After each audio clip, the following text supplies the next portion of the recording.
والسلام على سید المرسلین محمد وآلہ وصحبہ اجمعین، اما بعد۔ محترم بزرگوں، چند دن اور ہیں اور اس کے بعد رمضان المبارک کا آغاز ہے۔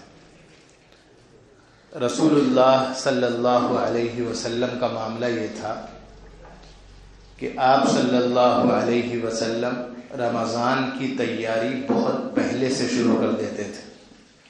ایک شوق ہوتا تھا کہ رمضان ملے، اور سے جیسے بچوں کو عید کا انتظار ہوتا ہے کہ عید آنے میں 1 مہینہ باقی ہے، 2 مہینے باقی ہیں، کپڑے بنیں گے اور ایسا ہوگا اور ایسا ہوگا۔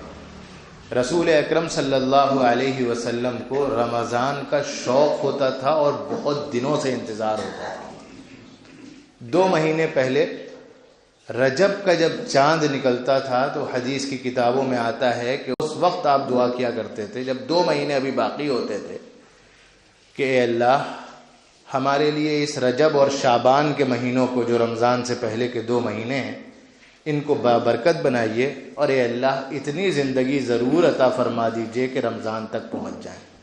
اللہم بارک لنا فی رجبنا و شعبان وبلغنا رمضان۔ اے اللہ ہمارے لیے رجب اور شعبان کو بابرکت بنائیے اور اتنی زندگی ضرور دے دیجئے کہ ہم رمضان پالیں۔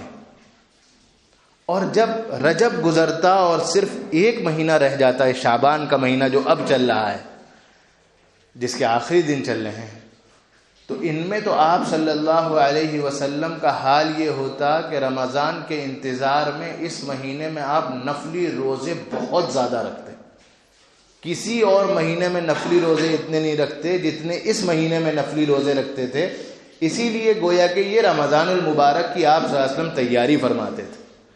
اور حال یہ ہوتا تھا کہ حضرت عائشہ رضی اللہ تعالی عنہا جو گھر کی تھی، ان کی روایت ہے کہ آپ صلی اللہ علیہ وسلم اس مہینے میں اتنے نفلی روزے رکھتے تھے کہ گویا کہ پورا مہینہ رکھ دیتے تھے روزے۔ 1 آدھ دن آخری چھوڑا رمضان سے پہلے والا، وہ تو نہ رکھیں، لیکن اس سے پہلے یہ نفلی روزے کے خاص دن چل رہے ہیں، آپ صلی اللہ علیہ وسلم اس میں سب سے زیادہ نفلی روزے رکھتے تھے۔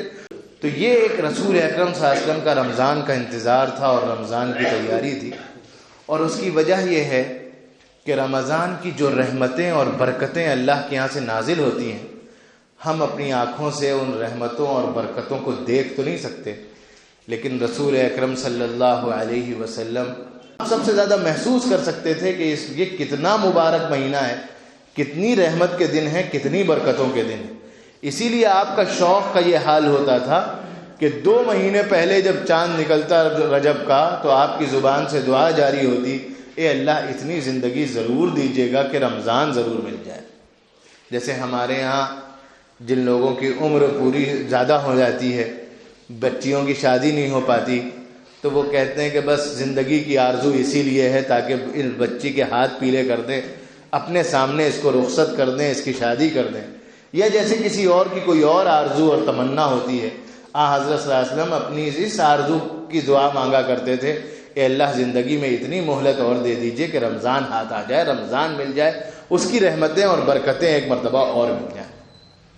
سچی بات یہ ہے کہ وہ رحمتیں اور برکتیں جو رسول اکرم صلی اللہ علیہ وسلم جن کا مشاہدہ خود فرمایا کرتے تھے، اور ہم اور آپ تو بس اس کو سن ہی سکتے ہیں اور رسول اکرم صلی اللہ علیہ وسلم کے بتانے سے محسوس کر سکتے ہیں، وہ ایسی رحمتیں اور برکتیں ہیں جس میں سے کچھ چیزیں رسول اکرم صلی اللہ علیہ وسلم نے بیان فرمائی ہیں اور ان کے اثرات ہم اور آپ محسوس کرتے ہیں۔ جیسے آپ صلی اللہ علیہ وسلم نے یہ بیان فرمایا کئی حدیثوں میں کہ اس مہینے میں اللہ تعالیٰ بندوں کے ساتھ بہت رحمت فرماتا ہے، جنت کے دروازے کھول دیتا ہے، جہنم کے دروازے بند کر دیتا ہے۔ جو بہت سرکش قسم کے شیطان ہوتے ہیں، بہت زیادہ لوگوں کو گمراہ کرنے والے، ان کو بیڑیاں ڈال دیتا ہے، ان کو قید کر دیتا ہے۔ یہ وہ چیزیں ہیں جو ہم اپنی آنکھوں سے نہیں دیکھتے، لیکن ایک تو یہ کہ رسول اکرم صلی اللہ علیہ وسلم نے بیان فرمائی ہیں، اس لیے بالکل حق برحق ہے، اور دوسری بات یہ کہ اس کے کچھ نتیجے ہیں جو ہم اور آپ دیکھتے ہیں، جس سے اندازہ ہوتا ہے کہ ہاں یہ بات ہے بالکل صحیح۔ ہم ہی آپ ہیں، آج کل کی نمازیں ہو رہی ہیں اور ابھی 1 ہفتے بعد کی نمازیں ہوں گی، کیا صورتحال ہوگی؟ رمضان بڑھ گئے، مسجدیں بھری ہوئی ہیں، کوئی 2 منزل کی ہے تو وہ بھری ہے، کوئی 3 منزل کی ہے تو وہ بھری ہے۔ یہ صورتحال کے شہر کی جو مسجدیں 4 منزلیں ہیں وہ پوری کی پوری بھری پڑی ہیں، ظہر میں، عصر میں، مغرب میں، عشاء میں۔ یہ تو روزانہ ظہر، عصر، مغرب، عشاء ہوتی ہے۔ ہم ہی ہوتے ہیں، کوئی اور آ کر کے اس زمانے میں کہیں باہر سے آبادی نہیں آتی۔ ہمارے دلوں میں نیکیوں کا یہ جذبہ کہاں سے پیدا ہوتا ہے؟ ہم محسوس کرتے ہیں کہ گناہوں سے بچنے کا ایک جذبہ رمضان آتے ہی ہمارے اندر پیدا ہوتا ہے کہ نہیں ہوتا ہے؟ سب محسوس کرتے ہیں ہم میں سے۔ یہ کہاں سے پیدا ہوتا ہے؟ یہ اسی کا اثر ہے جس کو رسول اکرم صلی اللہ علیہ وسلم نے حدیث میں بیان فرمایا ہے کہ سرکش شیطان جکڑ دیے جاتے ہیں، جنت کے دروازے کھول دیے جاتے ہیں، جہنم کے دروازے بند کر دیے جاتے ہیں۔ یہ وہ حقیقتیں ہیں، وہ باتیں ہیں جو ہم اپنی آنکھوں سے تو اس دنیا میں نہیں دیکھ سکتے، لیکن اس کا نتیجہ ہم اور آپ دیکھتے ہیں، اپنے دلوں پہ خاص اثر محسوس کرتے ہیں۔ وہ جو رسول اکرم صلی اللہ علیہ وسلم نے فرمایا کہ جب رمضان آتا ہے تو اللہ سبحانہ و تعالیٰ ایک فرشتے سے اعلان کرواتا ہے، یا باغی الخیر اقبل و یا باغی الشر ادبر، اے خیر کا، بھلائی کا، نیکی کا ارادہ کرنے والے آگے آؤ، پیش قدمی کرو، تیز قدم بڑھاؤ، اور اے گناہ کا ارادہ کرنے والے پیچھے ہٹو۔ ہمارے اور آپ کے کانوں نے فرشتوں کی آواز نہیں سنی، لیکن ہم اثر صاف محسوس کرتے ہیں اپنے دل میں اور اپنے ماحول میں، آس پاس میں ایک صاف ماحول ہوتا ہے۔ یہ ماحول بنا کر کے اللہ سبحانہ و تعالی رمضان المبارک کے روزے ہم پر فرض کرتا ہے کہ ایک ایسا ماحول اس نے بنایا، اپنی طرف سے نظام بنایا کہ بالکل نیکیوں کی ایک بہار چل جائے، ایک ہمارے اندر نیکی کرنے کا جذبہ پیدا ہو جائے، گناہوں سے بچنے کا جذبہ پیدا ہو جائے۔ اور یہ ہوتا ہے، اور ہم اور آپ سب محسوس کرتے ہیں۔ کوئی اندھا ہو تو وہ اس حقیقت کا انکار کر سکتا ہے، ورنہ کوئی اور انکار نہیں کر سکتا۔ یہ جو چیزیں ہم محسوس کرتے ہیں، یہ پورا ماحول بنانے کے بعد اللہ سبحانہ و تعالی ہم سے کہتا ہے، اے لوگوں، تمہارے اوپر رمضان کے روزے فرض ہیں، تم رکھو۔ قرآن مجید میں اللہ نے ارشاد فرمایا، یا ایھا الذین آمنوا کتب علیکم الصیام کما کتب علی الذین من قبلکم لعلکم تتقون، اے ایمان والوں، تمہارے اوپر رمضان کے روزے فرض کیے گئے ہیں، بالکل اسی طرح جس طرح تم سے پہلے کی امتوں پر یہ روزے فرض کیے گئے تھے۔ معلوم یہ ہوا کہ صرف حضرت محمد صلی اللہ علیہ وسلم کی امت پر اللہ نے یہ روزے فرض نہیں کیے، بلکہ پچھلے بھی جو انبیاء تھے ان کے لیے بھی کچھ روزے فرض تھے۔ اور پھر فرمایا کہ ہم نے یہ روزے فرض اس لیے کیے ہیں تاکہ تمہارے دلوں کے اندر اللہ کا تقوی پیدا ہو۔ ایک بات تو یہاں میرے بھائیوں اور بزرگوں یہ سمجھنے کی ہے کہ رمضان کے روزے فرض ہیں، مطلب فرض ہیں، وہ رکھنے ہیں، چھوڑنے نہیں ہیں۔ ہم اور آپ سب دیکھ رہے ہیں کہ رمضان کے سلسلے میں جو کوتاہیاں پچھلے چند برسوں میں کچھ نہ کچھ بڑھی ہیں، اس میں ایک یہ ہے کہ ہمارے یہاں بہت اچھی خاصی تعداد ایسے لوگوں کی، ہٹے کٹے نوجوانوں کی پیدا ہو گئی ہے، یا اچھے خاصے صحت مندوں کی پیدا ہو گئی ہے، جو رمضان کے روزے چھوڑ دیتے ہیں، پورے چھوڑ دیتے ہیں یا چاہے کچھ چھوڑ دیتے ہیں۔ کمال کی بات یہ ہے کہ اسی گھر کے بوڑھے رکھ رہے ہوتے ہیں، اور پریشانی ان روزوں سے کس کو ہو رہی ہوتی ہے؟ بعض صحت مندوں کو، اور اس کو ہو رہی ہوتی۔ اور پہلے تو کچھ شرما حضوری تھی، تو جو ہوٹل کھلا کرتے تھے ان کے باہر کو آپ نے کو یاد ہوگا پردے وردے پڑ جایا کرتے تھے، کچھ شرم حیا کے ساتھ کچھ روزے توڑے جاتے تھے۔ اب تو ماشاءاللہ ہم لوگ اتنے بے حیا اور بے شرم ہو چکے ہیں کہ ان پردوں کی بھی ضرورت نہیں ہے، وہ پردے بھی اٹھے ہوئے ہیں، کھلے عام مسلمان محلوں میں مسلمان نوجوان کانے کار ہیں۔ میرے بھائیوں، یہ اللہ کی نافرمانی نہیں ہے، یہ اللہ سے بغاوت کا چوراہے پر اعلان ہے۔ ایک ہے اللہ کی نافرمانی، وہ بھی بڑی خطرناک چیز ہے، لیکن یہ تو آخری درجے کی خطرناک چیز ہے کہ سینکڑوں مسلم نوجوان مسلمان محلوں میں، مسلمان ہوٹلوں میں، چوراہے پر کھانا کھا رہے ہیں علل اعلان۔ یہ بغاوت کا وہ اعلان ہے جس کے بعد اللہ جتنا ناراض ہو جائے، جتنی اس کی طرف سے پکڑ آئے، جتنے حالات خراب ہو جائیں، کم ہے۔ اس سے بڑا اور بغاوت کا اعلان کیا ہوگا؟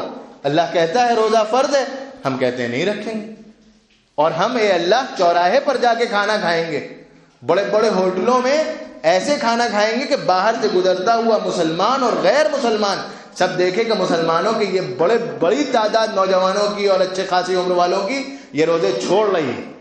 اس سے زیادہ بغاوت کا اعلان کیا ہوگا میرے بھائیوں اور بزرگوں؟ ایک چیز تو اس موقع پہ یہ طے کرنی ہے کہ ہم کو اور آپ کو انشاءاللہ پورے روزے رکھنے ہیں.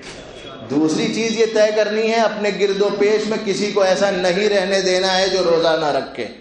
ہونا تو یہ چاہیے، سچی بات یہ ہے، ہونا تو یہ چاہیے کہ مسلمان محلوں میں، مسلمان بازاروں میں، مسلمان دکانوں میں، مسلمان علاقوں میں کسی کو شرم کے مارے ہمت نہ ہو کہ میں روزہ چھوڑ دوں.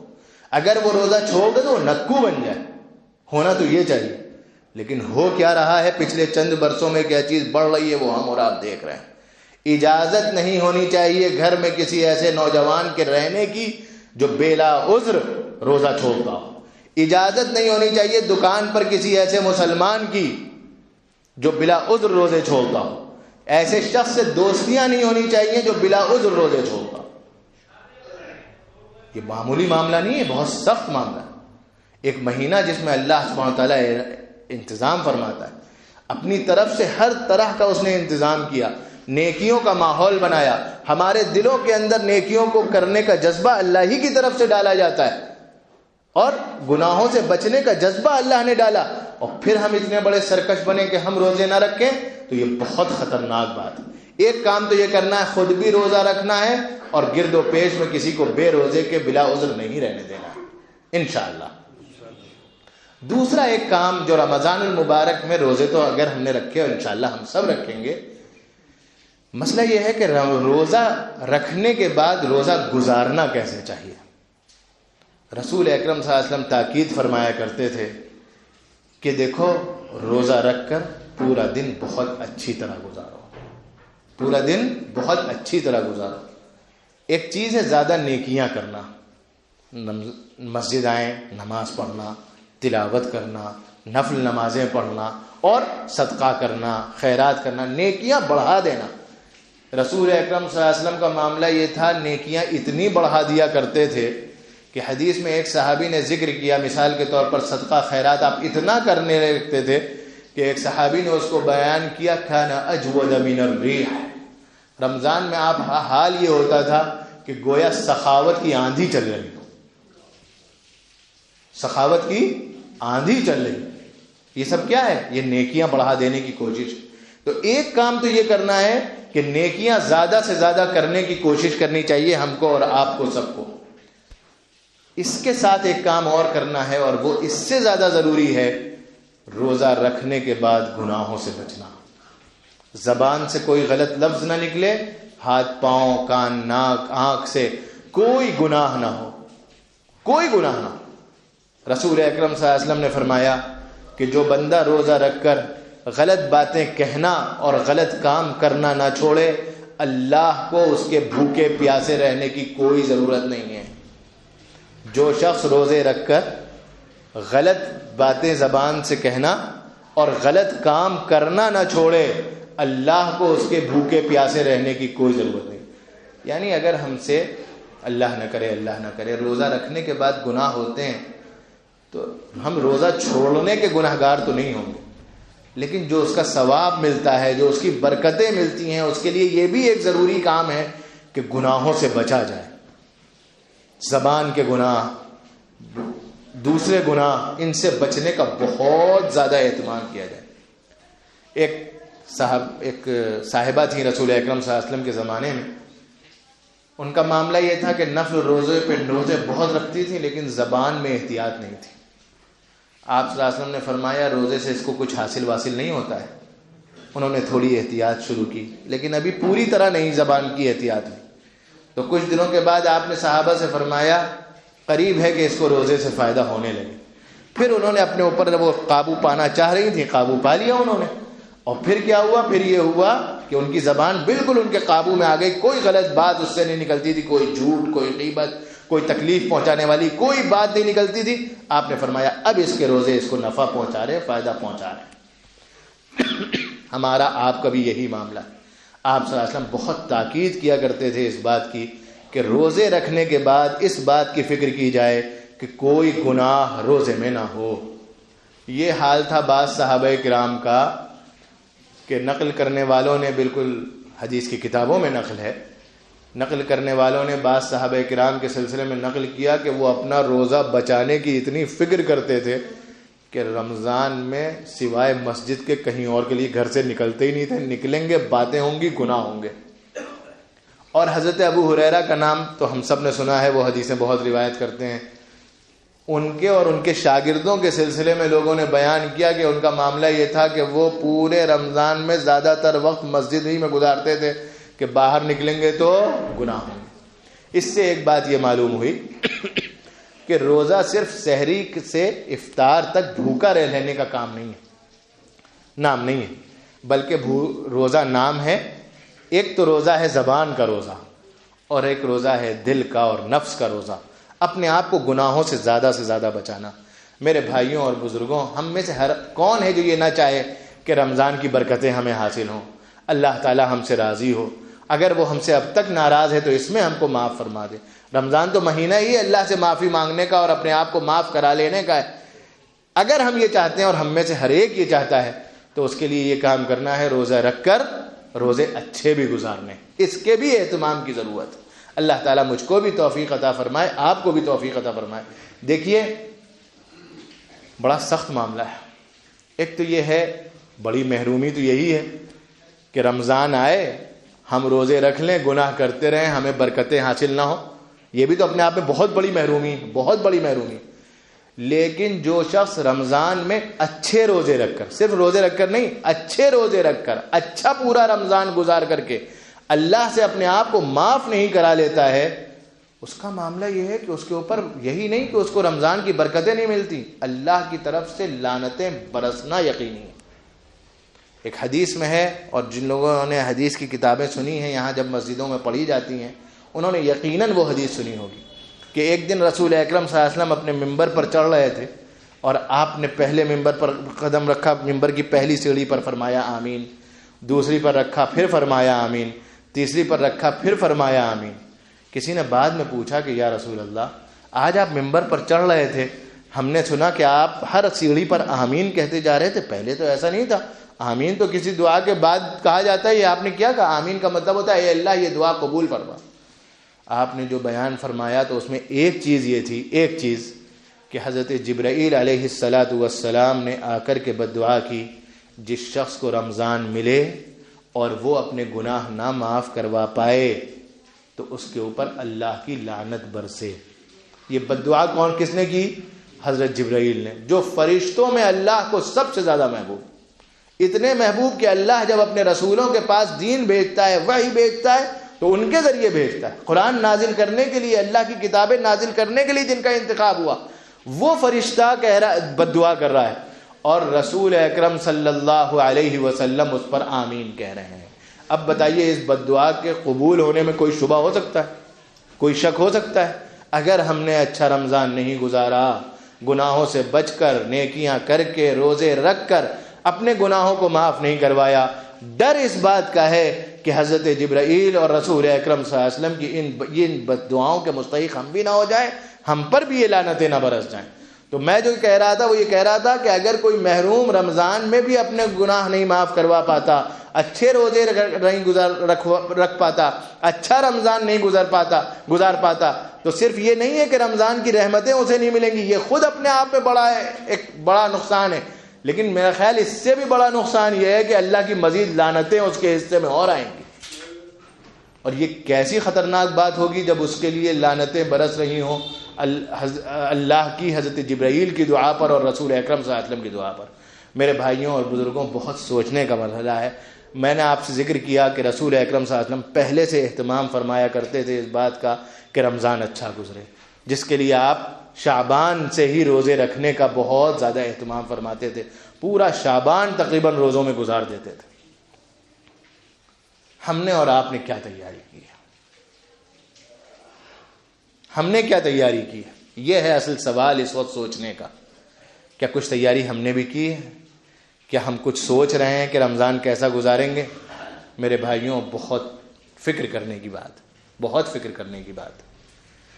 ہمارے یہاں رمضان کی تیاری یہ ہوتی ہے کہ بیسن آنا ہے، چپس آنے ہیں، فلاں چیز کھانے پینے کی آنی ہے. رمضان کی تیاری ہمارے یہاں یہ ہے. بات آ گئی ہے تو میں آپ سے کہوں کہ جو مسلمانوں کے محلے ہیں کسی بھی شہر میں، لکھنؤ میں ذرا زیادہ، آپ ان میں رمضان میں گزر جائیے، لگتا نہیں روزے کا مہینہ ہے، لگتا ہے کھانے پینے کا کوئی اسپیشل مہینہ آیا ہے. اور بعض لوگ تو کہتے ہیں کہ گزرتے ہوئے لگتا ہے کئی مہینے سے اس قوم نے نہیں کھایا ہے، بس اسی مہینے میں کھانا ہے. نہیں لگتا.